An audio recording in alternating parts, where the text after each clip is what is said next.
I always love this intro. Welcome everyone to Sysco Butcher Kitchen. You like that intro? That's awesome. I love Was that. that an awesome one? Yeah, that was awesome. Awesome. Well, welcome everyone.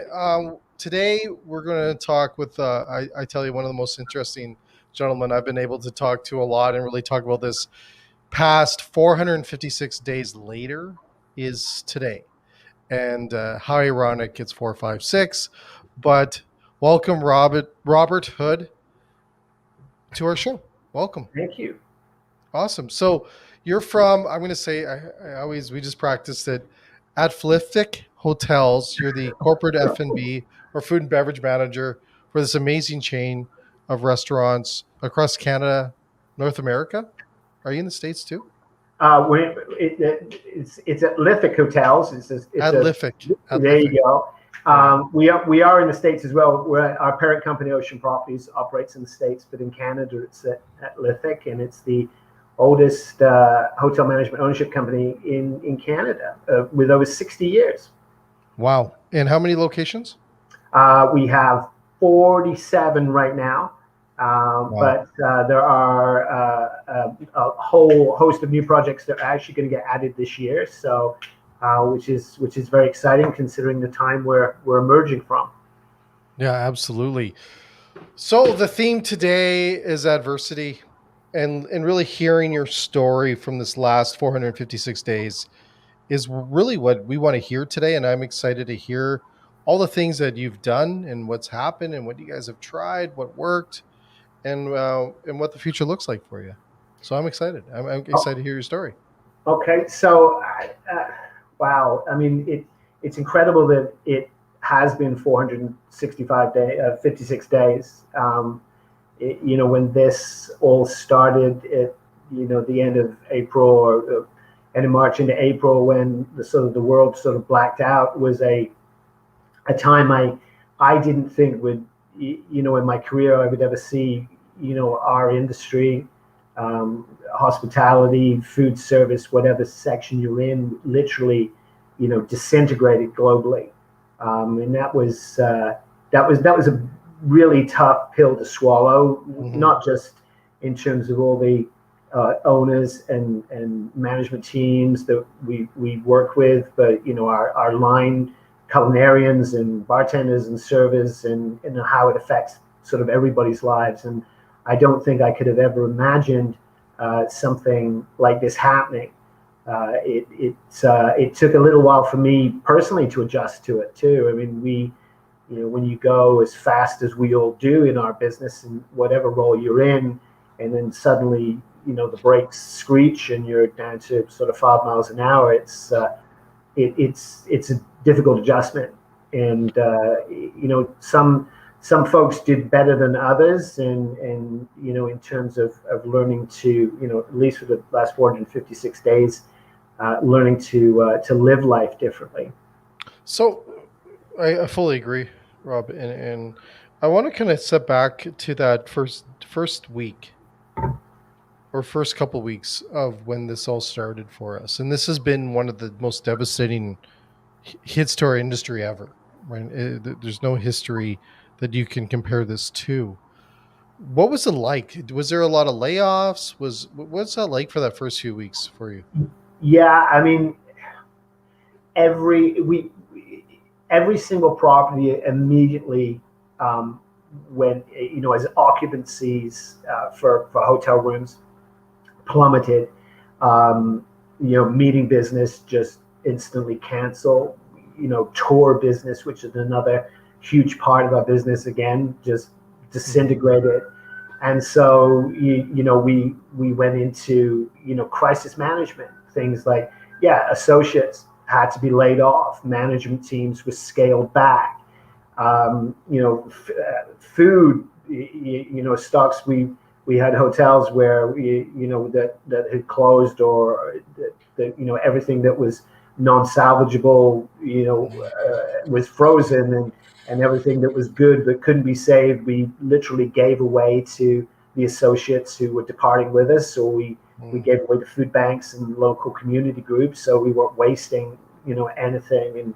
And it was a very, very sad time I had a number of conversations, as we do. I do a lot of one-on-one calls with all our management team, and a lot of our folks, took it really personally, even though this is a global issue. And some of the questions I got from people were, well, what could I have done differently? Could we have stayed open? And helping them understand that this is way beyond any individual's doing, and this is just something that we have to get through, as awful as it was. And it was a very dark time. And at the beginning, and as with the rest of the world, no one quite knew what was happening, and we sort of relied on our government leaders to help us navigate. But it hit a lot of people really hard, and once again, which we had a pretty good January and February, to see that disintegrate into March was difficult to deal with. Was it something that, like, a lot of people, I through our industry, they've been telling me the hardest part has been the layoffs, because they're family, and they're people that are out there that work for us, that we treat them like family, and they're part of our family. How was that for you, in a sense, when I'm sure people around you, even to a point, those conversations and stuff must have been very difficult. Yeah, and that's very, very true. I mean, what a lot of, for those people watching this who are in the industry, they're going to get it. But for other people outside the industry, it is a very close knit community as an industry, Mm-hmm. and individual units. I mean, these are people that you see, not just 40 hours a week and we all go home at the weekend. I mean, these are people you see maybe 40, 50, 60 hours a week. You see them in the good times and the bad times, and very, very strong relationships are built between managers and associates, and vice versa. And there's this common goal of making that operation run the smoothest it can, so we give the best guest service. And then all of a sudden, you're having to say to these folks, well, we're going to put you on furlough or layoff, and we don't know quite when we're going to see each other again. It's sort of like, many families just go, okay, well, we don't know when we're going to get back together again. And that was very, very difficult for, I'd say, for pretty much everyone in our organization. And as well from our corporate office, there's a lot of people that, just weren't there anymore. And which led to a lot of people doing two jobs or managing additional responsibilities, because individuals were just gone. I agree, and it's very devastating. So, with all the different things that you've been through over this last 456 days, what are some of those key things that you learned? What was those learned things that you got? Those nuggets. I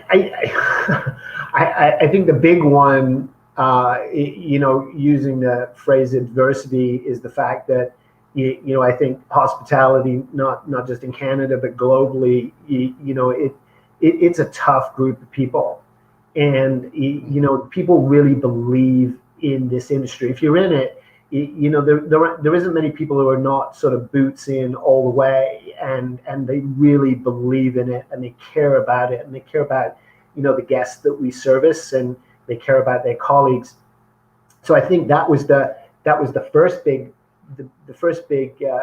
part to overcome, is that we will overcome this, and life will go forward. For us, a lot of our hotels that didn't immediately close, learned new ways of doing things. I mean, we had hotels that had dramatically low occupancies of 3 to 5 to 10% if they were lucky, and we still had to take care of guests. I mean, there wasn't a restaurant open, but we still needed to feed people, and we still needed to develop lobby market programs, or the pop-up shop program, or learn new ways of doing room delivery, which didn't have the panache and style of our normal service, but had to protect our associates and had to protect our guests, while at the same time feeding people. We have properties that in clusters. And I use our Montreal hotels where, Mhm. our largest function, which is the Westin, now produces food for other hotels in that area. So, there was Wow. a kind of a necessary reinvention to look after the business we still have had through Mhm. this, while at the same time making sure that it was safe and functional and sustainable. Mhm. Is it what's it done to you personally, Rob? How is it done as a leader? You lead this massive organization. What's it done for you personally?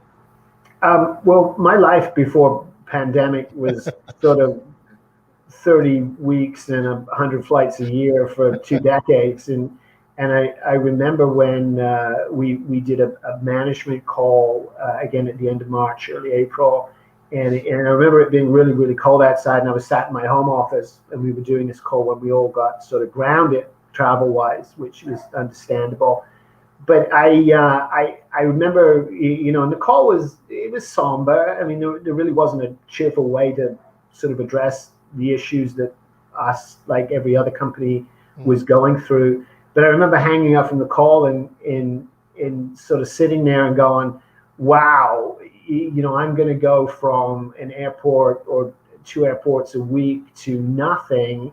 I really don't know when that's going to come back." Mhm. And I am looking at spending more time at home and sleeping in my own bed than I have done in the last 20 years. And for people who Yeah. travel a lot, and they get it. I mean, for others, they're probably thinking, "Wow, what's so bad about that?" But it's very much your life is upside down, Mhm. and not just upside down, but you're not sure when it might get righted, if ever. So that took me a little while to get used to. I'm used to it now, but it was not an easy process to change everything, and learn to live a different life and learn to work a different way. And Mhm. and I think that's not sort of an uncommon story. It's again out of necessity. It's just the way we had to Mhm. relearn things. Do you Are you excited to go back into a little more flying? I am absolutely pumped. I speak to all of our culinarians and all of our Mhm. front of house food and beverage people every 2 weeks. We do one-on-one calls, and the one-on-one calls are designed not to necessarily talk about business, but just to check in. Because I was very concerned during this time that especially with some of our people in the extremes of the empire, in Lloydminster or Fort Mhm. McMurray or wherever else, that people might feel a little alone, a little abandoned, and that definitely wasn't the case.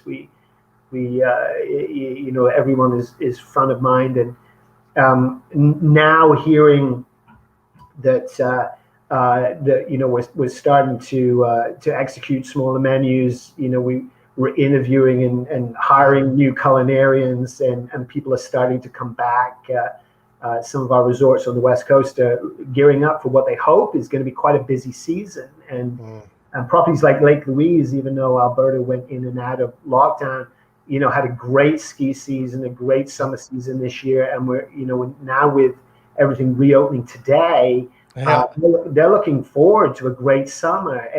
And to hear that in people's voices Oh. is just amazing. And they're genuinely jacked to be just getting back to it, and Yeah. seeing people that we haven't seen in a while. And I'm really looking forward to getting out and seeing people again. And because you get used you get used to seeing the faces. Yeah. Phones and webinars, as great as they are, and talking through cameras is fine, but all humans need that Yeah. connection. Yeah. Yeah. It's That's what I've missed. I'm looking forward to it. I think we all are a little. I can't wait. I know it's a great day here in Alberta. We're opening up again the restaurants in house dining, and the vibe and the feel and the energy is incredible. It really is. It really is. So I want to talk a little bit about business because there's you said a few things there around smaller menus, and we had a show the other day just talking about the inflation and what's going to be happening as we all open back up. Can you share just a little bit around that whole idea and the whole concept around smaller menus that a lot of your locations adapted to? Yeah, I think it's not just smaller menus. As we come out of this whole thing, and commodity prices is that's a huge subject to tackle. Yeah, But it is. things are going to go up. Commodities are Mhm. not what going to be the way they were 2 years ago. Even companies like us who were lucky enough to have contract pricing, and we have our distribution agreement with Sysco, which is great for us, and that helps. But a lot of those commodity prices are going to go up, and it's not going to be a little bit. And every property that we're reopening, in people I speak to within the industry are reinventing their menu concept. They are reinventing they're reinventing menus in order to be able to deal with the fact that labor talent is difficult. You can't run a 40 item menu out of a kitchen with two people, but you can do 10. And also, the larger menu options are so much more expensive to manage and maintain. I think you're going to see a real shift in menu culture. I think menus are going to come out, they're going to be more compact and Mhm. more client focused, and they're going to change a lot more often. I mean, everybody likes to use the Yeah. phrase menu rotation and seasonal menu rotation. What I think you're going to start to see is menus that are going to change every week or I was every going to say day. it's yeah. I fully agree with you, and I think that's what I took from some of the people that we had on our show last week was the there's a lot of places in Europe that have went down to one item menus, Yep. and I don't know if we're going to see exactly that here, maybe in some locations, but the smaller menu and the ability to adjust and change pricing products. Um, I think we'll see. I definitely think we'll see in the summer and definitely into the fall. Well, the concept of, and I saw that show, and I really enjoyed that. That was really really good. The the concept of menu du jour is not new. It's Hmm. been with us for over 100 years, right? Yeah. But Yeah. but Yeah. Yeah. Yeah. Yeah. it's more relevant now than ever, and it's really going to test the creativity and the ingenuity of definitely culinary and definitely front of house people in terms of Mhm. how to serve it and management in terms of how to sell it. But I think I mean, speaking for the people Mhm. that work with us, and talking to one guy just yesterday, I mean, some of our people have had a time to sit and work out, what that menu offering is going to be, what it's going to look like, Mhm. and how they want to execute it. And normally in food service, we don't get a lot of time to do that kind of Yeah. development. And Yeah. it's not all Gordon Ramsay restaurants where we sit and think about it for 6 months before we do it. I mean, some of our guys literally have a week, and they've got to Yeah. think about it, execute it, source it, price it, and boom, out it goes. And yeah. We've had that luxury of being able to spend a little more time with engineering, look at price point, look at that 30-40% of a menu that is so and reduce and take that away. So now we're ready. And speaking to our executive chef in Lake Louise just yesterday, I mean, they're ready with an option that they refined and refined and refined and refined, and their Wow. confidence level is huge now. So they're hoping tonight, when the occupancy is at like 200 guests, they're gonna at least snag 150 of them and have a product that they're confident to be able to produce with that slightly reduced workforce than they used to. It's just so exciting when you say that. Hey, I get goosebumps. Um, I want to ask you this other question, Rob. Is that community has been the community and support for our industry and our restaurants across Canada, across the world has been incredible. What has community been to you and to your organization these last 456 days? What would you say community, how important it is to you? I think it's been very important. We've properties that we have had open in. I will use Saskatchewan as an example, and we just opened a beautiful resort hotel next to the Dakota Dunes Casino, which is the Dakota Dunes Hotel and Resort, last October. Which I of all the hotels openings I've done for Atlific, with the last 20 years, that was the one I was most nervous about. I usually sit there and really ask myself, is anyone going to show up, especially with a restaurant? And you kind of hold your breath. That's in good times, and this was during a pandemic, and that was one of the strangest openings I've ever done, because doing menu classes with social distance is very, very difficult to pull off. Yeah. But the community and local support for that restaurant has been phenomenal. Occupancy wise, the hotel has done okay. I mean, a lot better than we expected. It's going to be, when the casino reopens fully, it's going to be absolutely, the business level is going to be wonderful. But that restaurant has made a really solid reputation. They've run Wagyu beef weekends. They've done beef and bison weekends, and the sales have been incredible. And I see the morning MD reports, roll off my email, and I'm like, wow, this is nuts. And you sort of have to sort of shake your head a little bit and go, remind yourself, yes, we're in a pandemic, but these aren't necessarily guests staying at the resort. These are, and some of them do, by the way, but a lot of this is local people who just came to check us out. And this is not a restaurant that's priced it's not an economy restaurant. It's not the kind of place that, if you're looking for a great, great deal, you're going to go to. But if you're looking for value and you're looking for an amazing protein experience and you've got a big appetite, this is for you. And the numbers have been wonderful. And I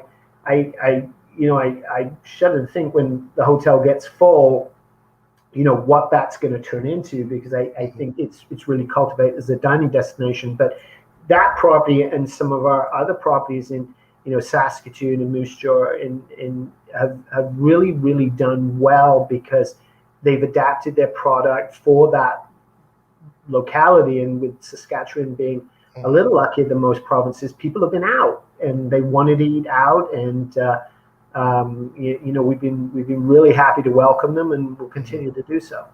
And I wonder if it's a little bit of how special people realize our restaurants are to them, how important it is, right? I think it's some of that too. I totally agree. I mean, tonight at midnight in Ontario, patios open, just up the street from me in Cambridge, Ontario, the Beer Town parking lot is being turned into a big deck, and there's a DJ booth, and it's going to be wild, I think, this weekend, and good for them. I mean, not only are they excited to welcome people back, I really think guests are, what was a privilege that everybody thought, we're just going to be out whenever we want, and now they haven't been able to do that for 5-6 months, especially here.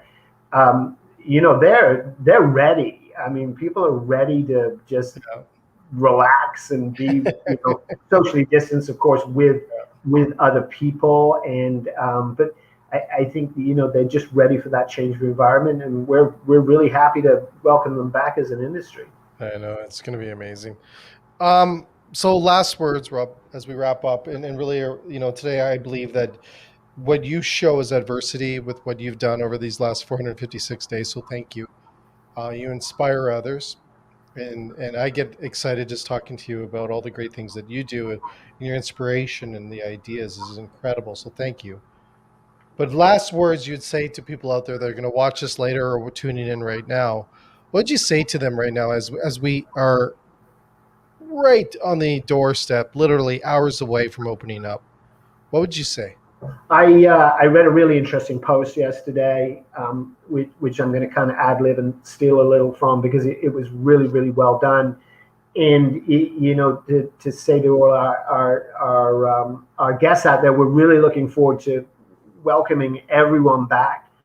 Maybe take it easy on us for the first little while, because opening a restaurant or anywhere that serves food is not like switching on a light. And we've got people that haven't worked in a little while who are going to be back with us, but we're really looking forward to having everyone back. I think the best last words though are going to go to the servers and bartenders and line cooks who to say I think our industry has missed you. I definitely think the customers have missed you, and welcome back to the world of work, and welcome back to hopefully putting our industry right back where it belongs, which is on the top of the heap. But I think the world has missed servers, bartenders, and cooks, and they need to realize that. Yeah, I agree, fully agree. Well, thanks again, Rob, and I appreciate you jumping on our show today and sharing your story of what you guys have been doing. And I hope the future we don't have to go through this again. And I hope we all learn from this. And I hope it's going to be an amazing summer for all your locations. And you guys are going to have just an outstanding fall as well. Wonderful, Jay. Thank you. Awesome. For everyone else, tune in next week. We have the big virtual barbecue bash. That's a big title. Next Thursday, and then we have some other shows to wrap up this first season of SVK. And thanks again, Rob, and to everyone else that tunes in. We're going to continue to bring you great stories like this and more content as we move forward. So thanks again, Rob, and have a great rest of your day. Thank you, Jay.